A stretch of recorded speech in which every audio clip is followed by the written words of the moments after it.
Kalau belum, kita hari ini mulai coba kita lihat bagaimana pribadi kita. Keluar dari sini sampai malam nanti kita catat coba berapa banyak ucapan-ucapan yang kita keluarkan yang bermanfaat sama yang tidak bermanfaat, bukan yang dosa. Yang bermanfaat sama yang tidak bermanfaat. Berapa banyak? Dari situ kita bisa tahu, oh ternyata setiap hari saya mengucapkan 70.000 sekian kata-kata yang tidak ada manfaatnya, dan ternyata saya hanya mengucapkan 3.000 atau 2.000 sekian sesuatu yang datangkan manfaat. Nah, ini khasran.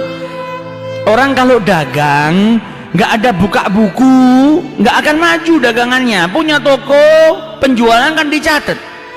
Setelah penjualan dicatat, setiap minggu ada namanya tutup buku, setiap bulan adanya namanya tutup buku. Kita periksa bagaimana penjualan kita minggu ini.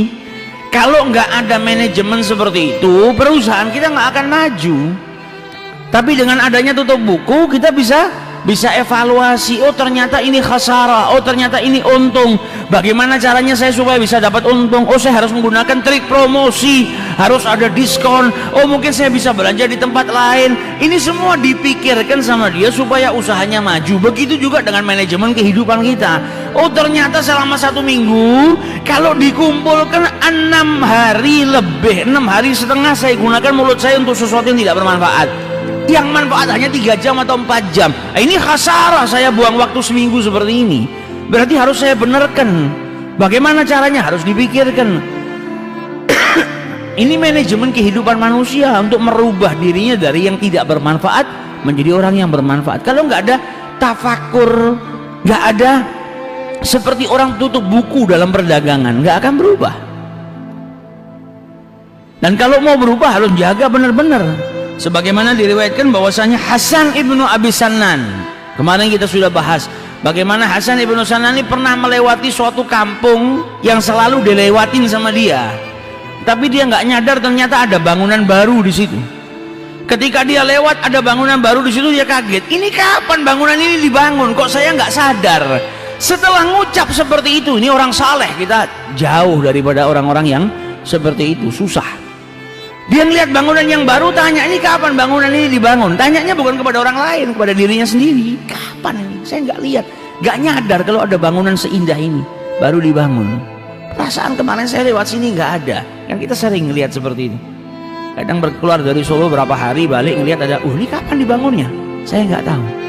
Itu Hasan ketika mengucap seperti itu, dia menyesali, ya Allah, kenapa saya harus mengucapkan sesuatu yang tidak bermanfaat? Ini orang yang tahu dan sadar kalau waktu itu mahal.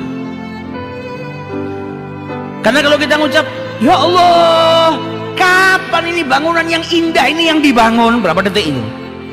Sekian detik yang tidak ada manfaatnya tadi. Ini rumah bukan rumah kita, dibangun mau indah seperti apapun tidak menguntungkan bagi kita, nggak ngefek juga bagi kita. Kalau kita ganti dengan subhanallah, alhamdulillah, wa la ilaha illallah, Allah akbar, dapat berapa banyak kebaikan kita dari Allah. Kalau kita ganti dengan Allahumma shalli ala sayyidina Muhammad wa ala ali sayyidina Muhammad, berapa banyak rahmat yang Allah berikan kepada kita. Saking nyeselnya dia mengucap seperti itu, dia berkata kepada nafsunya, wahai nafsu, apakah engkau ini tidak pernah berhenti-hentinya untuk mengucap sesuatu yang tidak ada manfaatnya, untuk menghukum dirimu, wahai nafsu?